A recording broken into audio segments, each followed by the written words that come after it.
Assalamualaikum warahmatullahi wabarakatuh. Bagaimana kabar rekan-rekan semua? Semoga dalam keadaan sehat. Di sini, perkenalkan saya Saipudin akan berbagi tentang strategi pembelajaran Agenda 3, yaitu tentang kedudukan dan peran PNS dalam NKRI. Sebelum saya berbagi bagaimana strateginya, ada beberapa poin penting. Yang pertama adalah metode pembelajaran laser CPNS, kemudian waktu pembelajaran blended learning agenda 3, kemudian sinkronus, asinkronus, dan juga pembelajaran klasikal. Akan dijelaskan lebih detail di slide selanjutnya.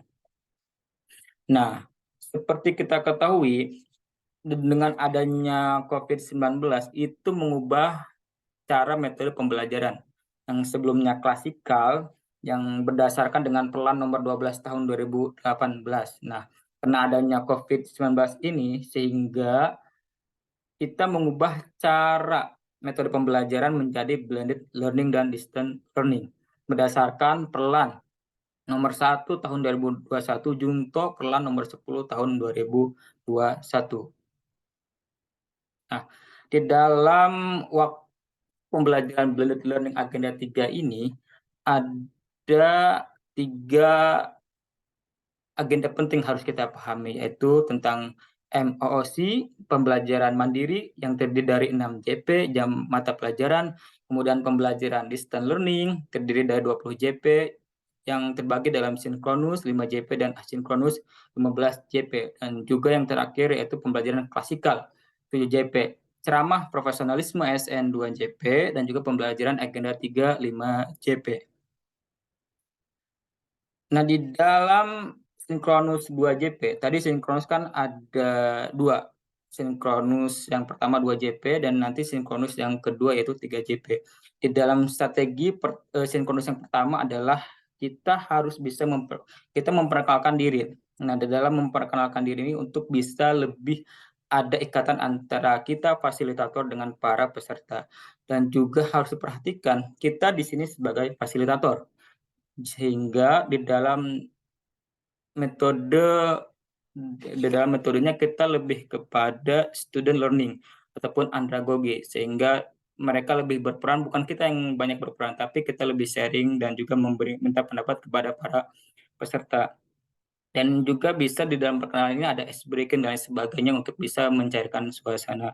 Kemudian overview, MOC ataupun penguasaan materi yang sudah dilakukan oleh peserta terlebih dahulu. Apakah mereka memahami ataupun menguasai materi-materi yang sudah diberikan dalam MOOC. Yang kemudian adalah diskusi strategi, melakukan diskusi dan tanya jawab. Ini bisa dilakukan dengan glass task off atau strategi lainnya. Banyak sekali strategi yang bisa digunakan oleh para fasilitator. Kemudian yang terakhir adalah yang selanjutnya adalah games. Games ini penting kalau misalnya ada waktu untuk bisa membuat suasana lebih segar kembali. Karena kalau kita sebagai fasilitator kita harus tahu indikasi ketika waktu-waktu yang memang sudah jenuh dan lain sebagainya. Itu bisa menggunakan dengan Kahoot, Mentimeter dan sebagainya. Dan kemudian di dalam sinkros ini kita menjelaskan tugas harian yang terbagi menjadi 2, yaitu ada tugas untuk individu dan juga untuk kelompok. Nah, di dalam sinkronus yang kedua yang terdiri dari 3 JP.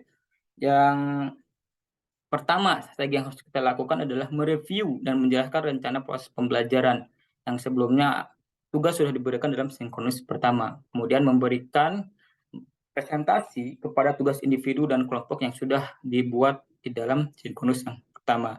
Kemudian memberikan umpan balik dan pendalaman materi dari presentasi tugas individu dan kelompok. Dan yang penting bukan kita saja yang memberikan umpan balik, tapi bagaimana kita bisa memanage di dalam pertemuan ini sehingga para peserta ikut aktif di dalam memberikan umpan balik dan pendalaman materi. Kemudian membuat kesimpulan bersama peserta. Jadi kesimpulan ini penting dilakukan oleh peserta, bukan hanya dari fasilitator itu sendiri. Kemudian setelah sinkronus, yaitu kita masuk kepada sinkronus. Nah, asinkronus ini terdiri dari 15 JP. Yang hari pertama 6 JP dan asinkronus kedua yaitu 9 JP. Nah, di dalam hari pertama, hal-hal yang harus kita perhatikan, strategi yang harus kita lakukan adalah Merespon pertanyaan dan konsultasi selama mengerjakan tugas.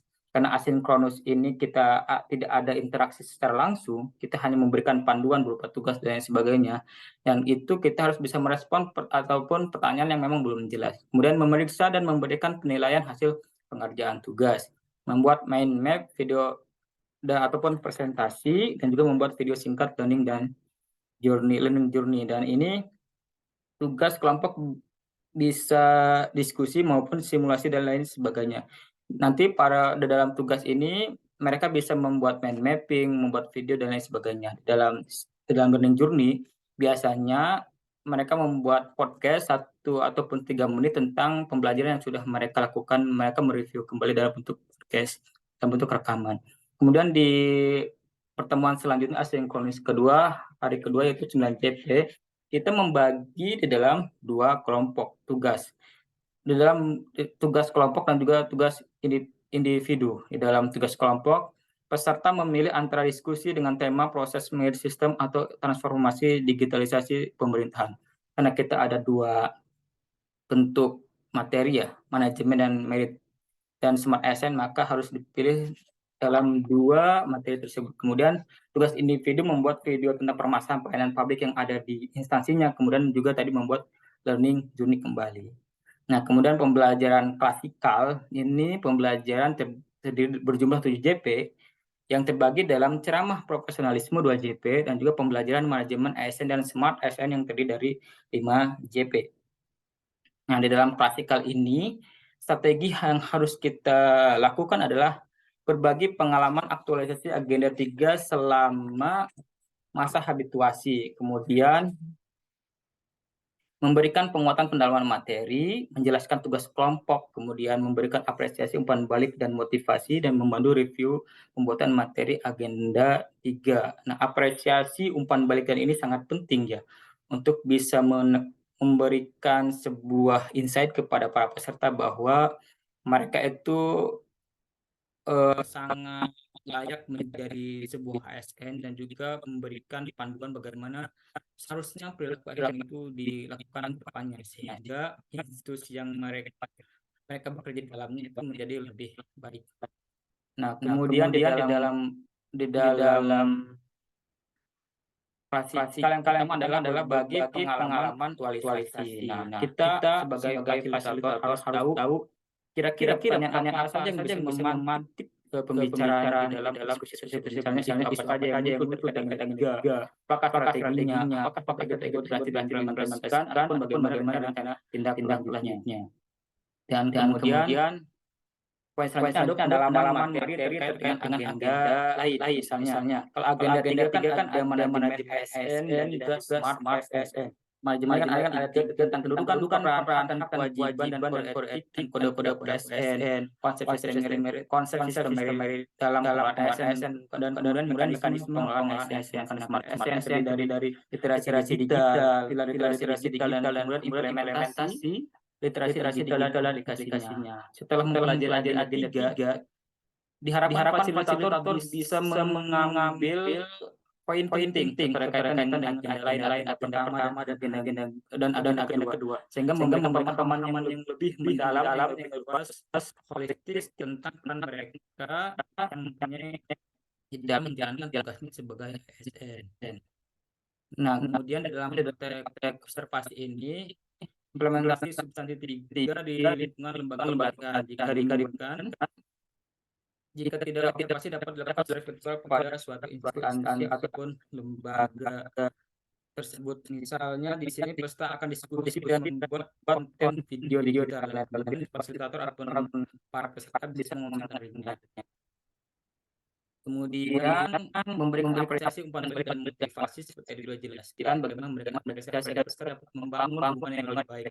Umpan balik tidak hanya dari fasilitator, juga dari peserta, dan juga ada motivasi agar mereka lebih semangat. Itu dengan misalnya memberikan motivasi dengan negara-negara yang sudah mengembangkan proses digitalisasi di dalam aplikasi sehingga memberikan pelayanan kepada masyarakat lebih baik, memberikan foto dan lain sebagainya. Pembuatan 3 dengan memberikan komitmen penerapan dan pengembangan diri dalam perspektif sehingga mereka mempunyai komitmen yang kuat dalam menerapkan nilai-nilai yang ada di dalam agama maupun maupun Sakti 1 dan 2. Dan mungkin itu yang coba saya berbagi tentang strategi pembelajaran daerah 3. Wabillahi taufiq wal hidayah. Wassalamualaikum warahmatullahi wabarakatuh.